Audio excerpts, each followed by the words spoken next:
Hello, everybody out there. Anthony Romeo, Wiseup again. Season 2 has been off to a great start. Thousands of listeners, so we appreciate it. Continue to comment on Apple iTunes, Spotify, and/or Anchor, or wherever you're streaming these days. Wiseup has been talking to many manufacturers, consultants, product engineers out there that are working in the office space, the enterprise office space, the data center. And we've been bringing attention as it's very unfortunate times that's going on. Everybody's, dealing with the COVID fatigue, if you will. We started this thing with the one initiative, one objective, I should say, to just educate people in an entertaining way. Because let's just be honest, the layer 1 infrastructure and the things that are behind the walls, above the ceilings, are not too sexy and exciting to most people. And unless you're me, who's a geek, you're going to like about the outside diameter of a cable, or why my cell phone is working properly, or how a data center actually is needed and why it's needed and why it should power and cooling and all the other aspects of the game.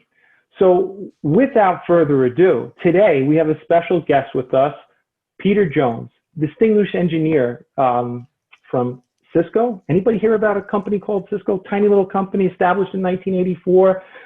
Fun fact, folks, 1984, December 10th, the first planet outside our solar system was founded. Just happy coincidence, amazing company. I'm going to read something because I don't typically read. This is not scripted.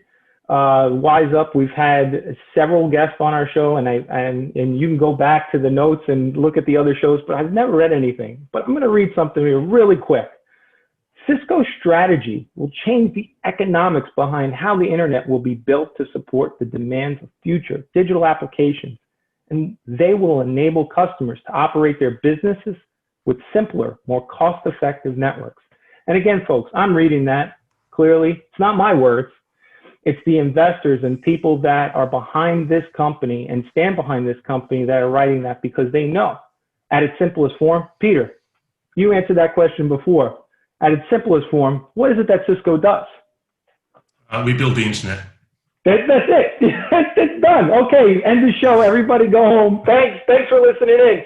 Anchor, Spotify, iTunes, end the show. No, Peter, thanks again for coming in here. You're a busy guy out in California, right? You're in San Jose area. Yeah, just after San Jose. Yeah, so we're fortunate to have you. So thanks again. In addition to your role at Cisco, you're chair at the Ethernet Alliance. And prior to that, the MBASE-T Alliance from its inception until its merger with the Ethernet Alliance. And I understand that you stayed very active with the IEEE 802.3 as well. So again, I'm sure your plate's full and you got a lot of things going on, not just in your office, but a lot of things going on. So thank you again so much for joining us at Wiseup. We really appreciate you and your time here. So we're going to try to get, I don't know, a couple of decades of what's in this man's head out to you to say in 20, 30 minutes is listen up, guys, on Wiseup and girls, because I've had the privilege of having several discussions with Peter and looking at the case studies and the reports that he's given me, and it is eye-opening. So really appreciate him being here. So with that, Peter, how'd you get where you are today, and what really truly excites you about going to work? Most people just punching that clock. Hey, I'm here.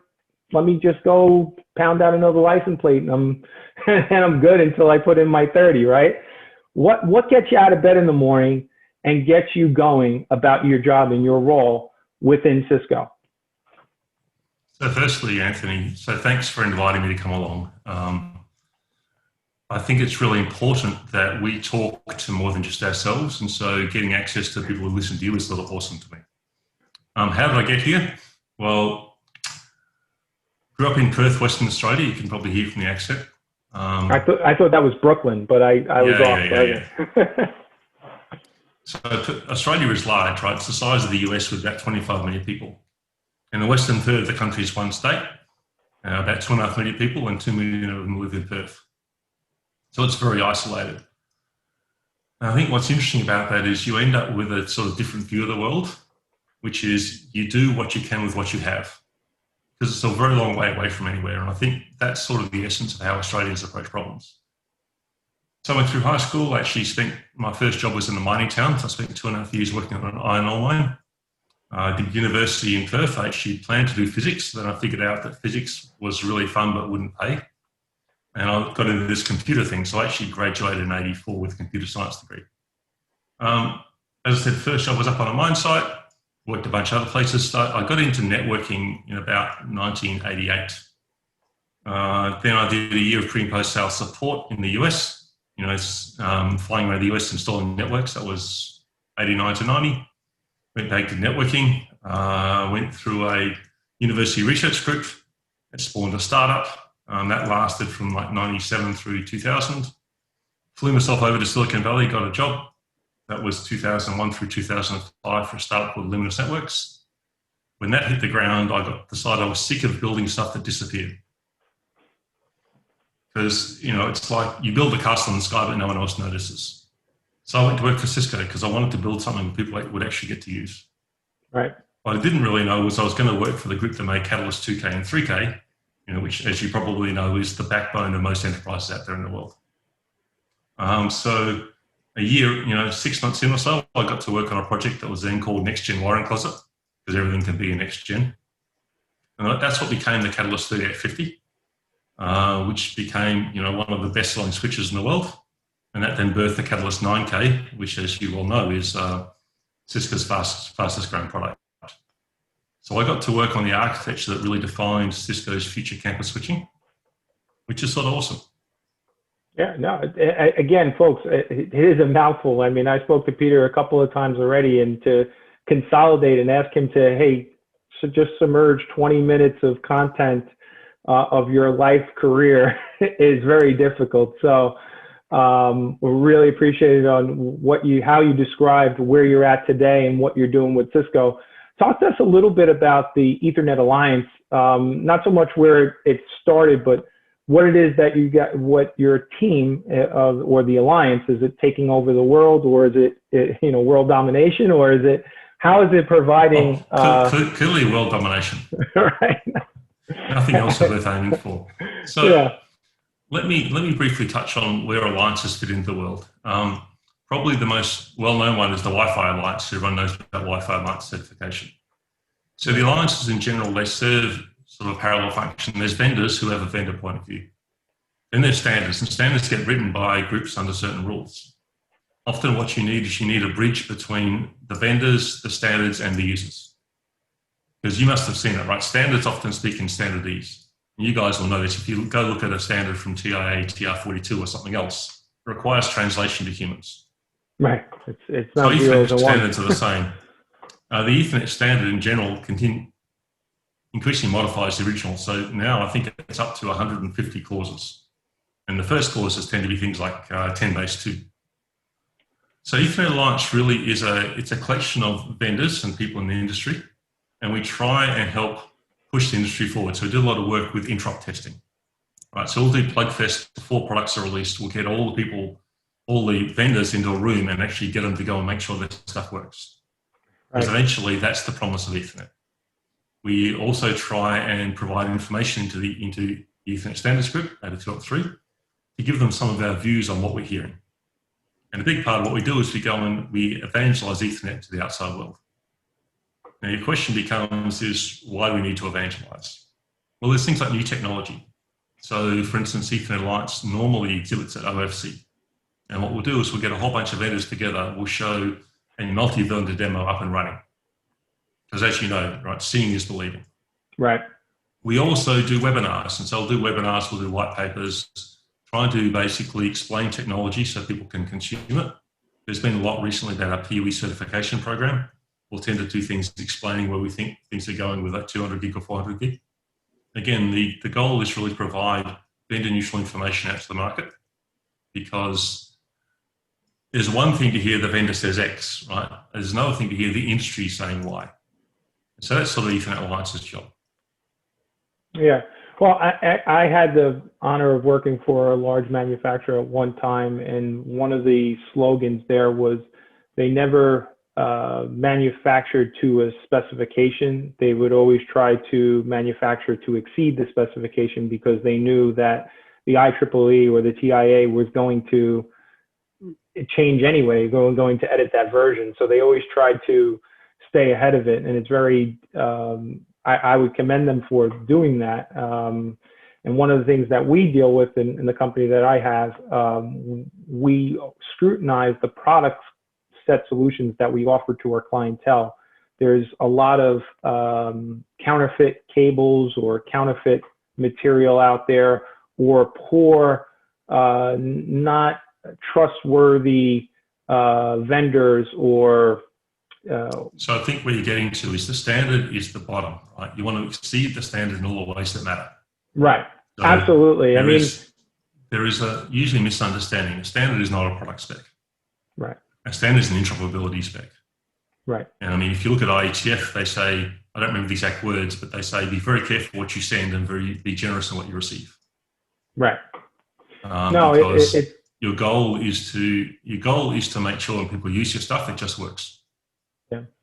I mean, and that's at the end of the day, you're around, or I should say the company's around since 1984 for a reason, because people trust in the products, they trust in the people like yourself, that you're doing the due diligence and providing a value add, not only to these alliances, but also to the companies that you work for and the departments that you're in charge of. There's two ways I look at this. Firstly, the hardest thing is getting customers for the first time, so you should never lose them, right? So your job is always to sell for the next refresh, not this one. Where was I going with the other one? Sorry, brain exploded. I think the other key part is that, so Cisco in particular, right, we don't always get it right, but we do fix it. So that's where you get the trust from the companies, right? They don't expect us to always be correct, but if things go wrong, we have their back.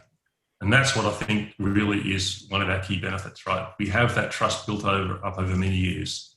Right. That says when things go wrong, right, we have your back, we'll figure it out. So in a recent conversation that you and I had, again, you laid out so much information to me. And again, thanks for that. I just bring up a fun fact. People look at the Chevrolet, the 1956, you put it out, 1956 Corvette versus the 2020 Corvette. Talk to our guest about how that is in the same perspective or in a similar fashion of what we're talking about infrastructure, the layer one infrastructure, and how is it supporting the network in today's market? So, I mean, this is the thing that I sort of got to after a bit of a while, because sometimes I'm not the fastest guy off the block. But I was working in a bunch of projects, and one of them was the Catalyst 3050, and that was the case where we were going to sell a switching platform that could have significant upgrades after we sold it. Because, as you know, right, switches that go in branches, they don't have like a 2-year life cycle like the DC. They can be out there 6, 8, 10 years. One thing that's true is that networks change over that time. If you're going to tell me your network is static over 8 years, I'm going to tell you that it's actually a barrier to your business. So if the business has got to grow, the network has to evolve with it. Right. It's like, okay, this is a case of we've got to add value to what's out there.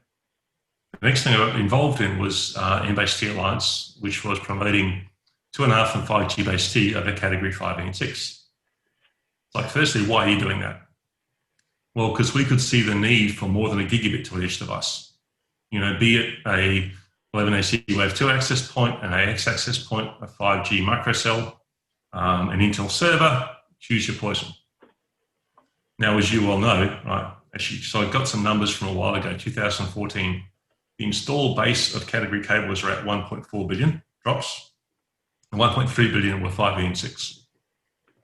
And even to this day, 6 is still growing, 5E is dropping, but there's still a lot of it.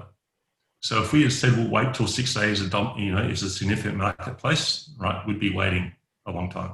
Right. So then you sort of get to the stage of, hang on a second, this infrastructure, this is an asset. And our task is to give you more value over the asset. And that still comes through with work I was doing on 25 gig. Because when 25 gig was specified in 802.3, it was specified as server switch connectivity for DC. So they did it with direct connect copper coax, and they did it with multi-mode, but only up to 100 meters. They did a base tier as well. The base tier is 40 meters of category A. All right, so in a DC where it changed a lot, that's probably okay, but for a campus, that's not helpful.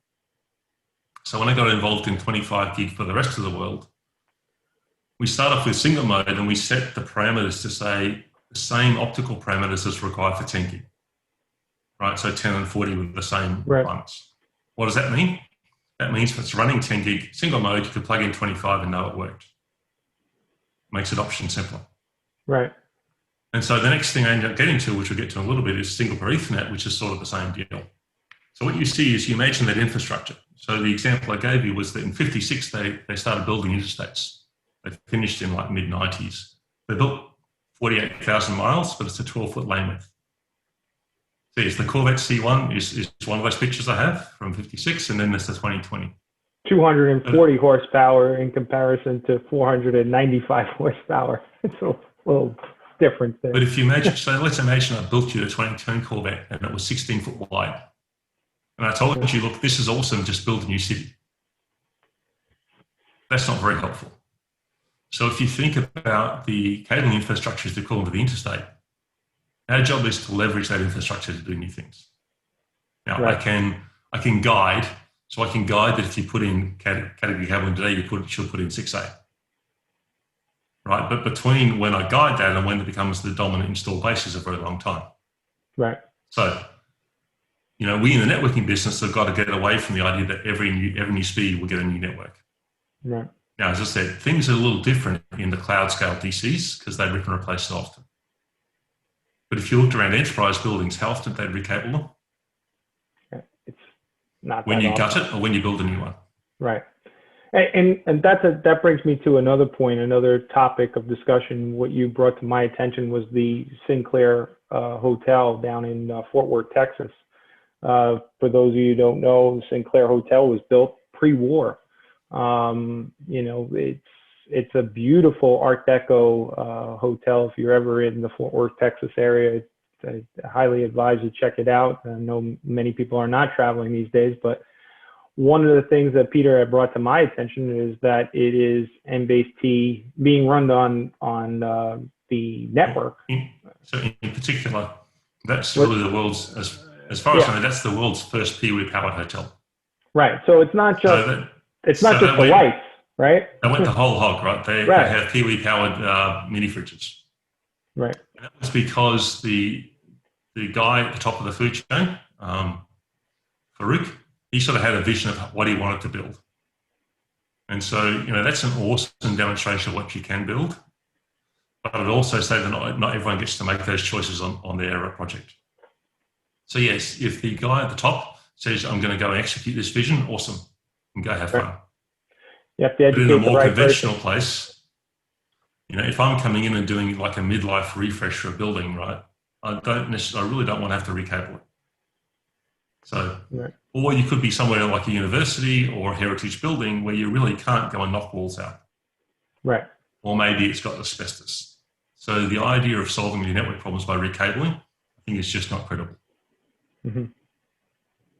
No, go ahead. Where of course does this make sense? Where does this matter for a cabling vendor? Because I've just told people I don't sell cabling. I think the reality is that, you know, I told you that story earlier about what you want is the second deal.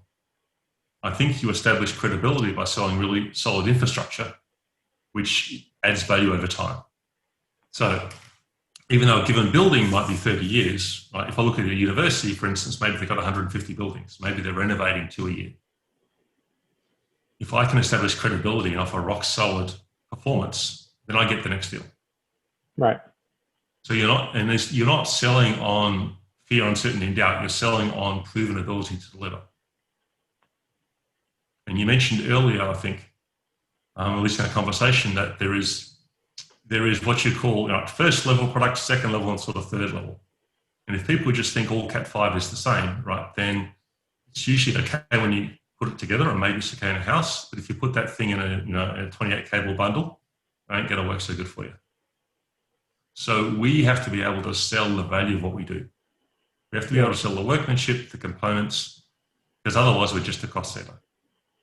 Right. And so I think if you think about it that way, what you end up with is the goal for instance, cable communities to build rock solid infrastructure, which will support companies as they change.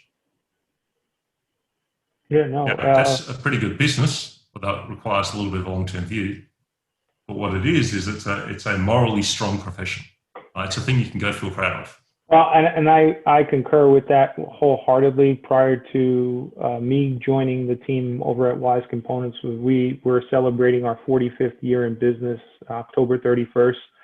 Bohemian Rhapsody, October 31st, 1975 it came out, it was established, but the founder of the company also incorporated. He didn't like Queen, he liked church music, but nonetheless, his one vision, his one goal was to educate people that need resources. They were selling to folks like IBM prior to. They were the commercial grade Radio Shack back in the 1950s and 60s, and then later when they became incorporated, Wise Components started the whole network space. So it was evolving, and as we evolved with what we sell today, but the one thing that's never changed is the trust factor. Is that we try to get it right every single time, but we can't. And I'll just be truthful about that. I put my hand on the Bible.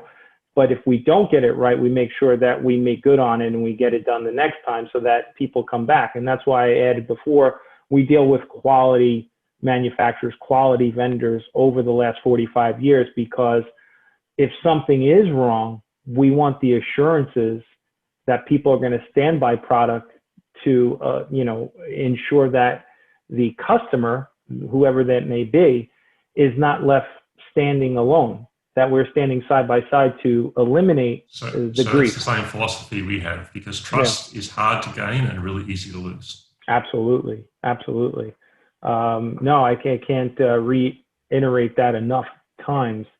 You also mentioned to me in the previous conversations the single pair Ethernet. That is my current hobby horse. Say again? That's my current thing. So, yeah. I mean, I mentioned through this theme or this arc where I was working on what became Catalyst 3850, and that became a $3.5 billion product line. Of course, now it's migrating to Catalyst 9K, as you can see. It's actually the same fundamental infrastructure. Campus of the future. So, if you start viewing the network as a key asset of a business, and your goal is to add value to it. So, if I look in a building today, right, there is an IT network and anywhere from 2 to 10 different OT networks. Now, in the case of like the Marriott Sinclair, they really went for a fully integrated OT network from day one. But that's not necessarily most of the world. Now, if we were in the office today, I could look up and I could start listing that there's the HVAC, the temperature sensors and everything else. So if you go look at how that stuff is built, and it's common both in building and industrial automation, basically they have field buses on the end, right? It could be BACnet, it could be LawnWorks, it could be just RS485. In the factory world, it's likely to be things like DeviceNet. In general, that's all serial communication stuff. It's mostly running over a single copper pair. And I talked with someone else and he says, the people who deal with that stuff are old and cranky like me.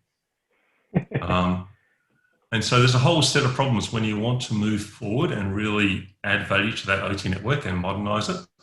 That stuff becomes a barrier. Now, I can go out and tell people, just rewire all your buildings, put in normal IT Ethernet structures, everything will be fine. That might be a good idea, but how long do you think that would take to get mass adoption? Yeah, okay. A while. yes, my kids will be working on it. Right. All right, so let's say instead we figured out that we want to get to Ethernet, and we took a look at what's needed, and we defined an Ethernet standard to meet the needs of that environment. All right, so that standard we've done is called Attitude 3CG, published in 2019. So it's 10 megabit single pair Ethernet, and it runs up to 1 kilometer and delivers power. So, a normal media you'd want to see that on would be, 18 gauge, so what they would normally call 18.2. So it also supports the short range for cars and also short multi-drop, and we're actually working on a follow-on standard to expand multi-drop. But the goal is to be able to bring Ethernet to the places you normally run those field buses without fundamentally rethinking how you design.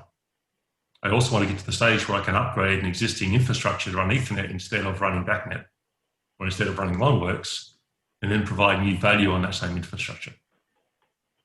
So if you think what's happening through the whole OT world, right, be it Industry 4.0 or everything else, right, everyone wants to make buildings better and smarter and more efficient. Now, you could argue whether that's the goal is to save money on power, whether it's to reduce your overall energy consumption as part of a green strategy, whether it's to make the building smarter as opposed to COVID-19. It doesn't really matter. All those things are true. Right. There's a very it's a collective effort. Prior to COVID, I know in New York City, they had passed in November of last year the local law 97. Local Law 97, which is to reduce the carbon emission footprint by 40% by 2030. So there's 50. I might be off and by. You can argue whether that's a social responsibility thing or actually an economic benefit because they use less power. And then but then now you throw COVID into the mix. There's a whole other aspect of people spacing and occupancy sensors and staging of the digital other thing signage. Which is often overlooked is I believe it's Rolls-Royce. They don't actually sell you an engine, they actually lease it to you because they want the data. So if you look at Kone, for instance, they'll sell you a cloud connection with their elevator. So everyone wants to get more data out of this infrastructure to optimize it. But right now, all that field bus stuff is fundamentally a barrier to moving on. To say nothing about the fact that the people who deal with it look more like me than more like you. All right, so let's imagine what we really want to do is get that stuff out of the way and move these guys on the current protocols. We need to address having that underpinning. Now, some answers to that say, well, I could run this over Wi-Fi, I could run this over Bluetooth or Zigbee, right? And so those are excellent protocols, but I think running stuff over a wire that gives you power and data has a lot of very strong advantages. All right, so this standard actually started originally based on industrial use cases for process control, but think of it for a second, if you look at a standard commercial building, you take a look at all the 18.2 that's in that for all the controls. You go, okay, I can make that all Ethernet without rewiring it. I can also do it incrementally. So now I have the ability to deploy fundamentally new technology and revitalize the building in maybe a couple of weeks shutdown. And I can do it incrementally. So you can start upgrading your building like you upgrade your IT devices. It's definitely an interesting concept, or reality, I should say, not a concept. So right now it's the windmill I'm charging, and it's starting to get there. Don Quixote. Don Quixote, right? I have that slide. 1605, I believe. It's the oldest literature in the Spanish language. Yep. But the idea is to go and say, look, we know that the automation business, right, OT wants to move to current protocols and technologies, right, for a whole lot of reasons. So the question becomes is how can we, the networking industry, make that easier? I think one of the things to make it easier is to let them reuse existing infrastructure and existing design patterns. Because that way I don't have to retrain from scratch. I mean, I could go into someone and say, look, you're off, basically, you've got a commission to do 4 new buildings. What you really should do is redesign it from scratch to use this fundamentally new technology. And in the case of the Fort Worth, Marriott Sinclair, they did that. But that's because the guy signing the checks believed and was willing to pay for it. Right. I mean, that's what you have to do. I mean, it's typical sales 101. You have to convince the person that's signing the checks, right? Peter, I mean, we could talk for days about what it is that you've done, what you're currently doing, and what's ahead for the future for you at Cisco, as well as the Ethernet Alliance. I know that for a fact. I said I've enjoyed thoroughly this conversation with us on Wiseup, but I don't think I could get any more. Is your brain about to explode? It is, but it doesn't take much. I'm not that smart. But in any case, again, I thank you so much for taking this opportunity. What I do want everyone out there to know is what's on the horizon with Peter Jones can be found at Peter please. Okay. So I'm on LinkedIn and Twitter, and I also have a quick reference website at about.me/Peter G. Jones, and maybe you can put all those links in the show notes. And I'm not shy. I talk a bunch of other places. So Anthony, what I'm hoping is this gets a bunch of comments or questions, and if that happens, how do we follow up? I do too. So again, just like Peter just said, for all of you listening out there, tell a friend. Be sure to continue to comment. Apple iTunes has us at 5 stars. I don't think it can get better than that, but we do want to hear from more people. So please continue to get us on Anchor, get us on Spotify, get us on Apple iTunes, or whatever other streaming services. We're putting this out on Instagram. We're putting this out on Twitter. We're putting this out on LinkedIn. I can't thank Peter enough for taking this opportunity to speak to me on Wiseup today. So thank you again, Peter. Really appreciate it. Anthony, this was a lot of fun. Thanks for chatting. We should do this again sometime. Yeah, no, it was great. Thank you.